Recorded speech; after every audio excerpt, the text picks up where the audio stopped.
อ่าทักทายในเมื่ออันฝนตกเขากะบ่ได้เฮ็ดเวียก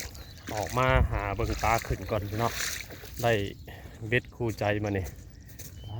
ดนนะบ่ได้อันจับเบ็ดเนาะ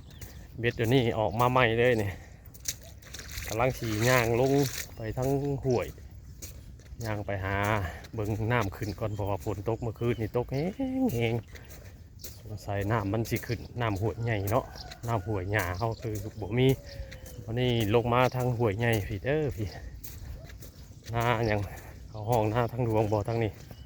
หน้าทางดวงแถวห้วยใหญ่นี่แหละเลาะมาเบิ่งก่อนว่า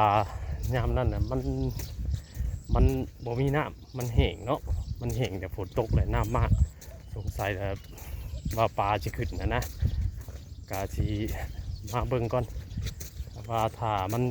มีน้ำปลามันก็ต้องขึ้นมาถ้ามันบ่มีน้ำก็ถือว่าได้กลับเมื่อมาเบิ่งห้วยใหญ่นี่ก่อนมันจะมีน้ำบ่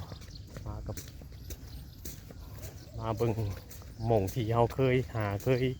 แกงเบ็ดนี่แหละเพราะว่าห้วยน้อยเขามันปลาบ่ขึ้นดอกมาเบิ่งห้วยใหญ่ก่อน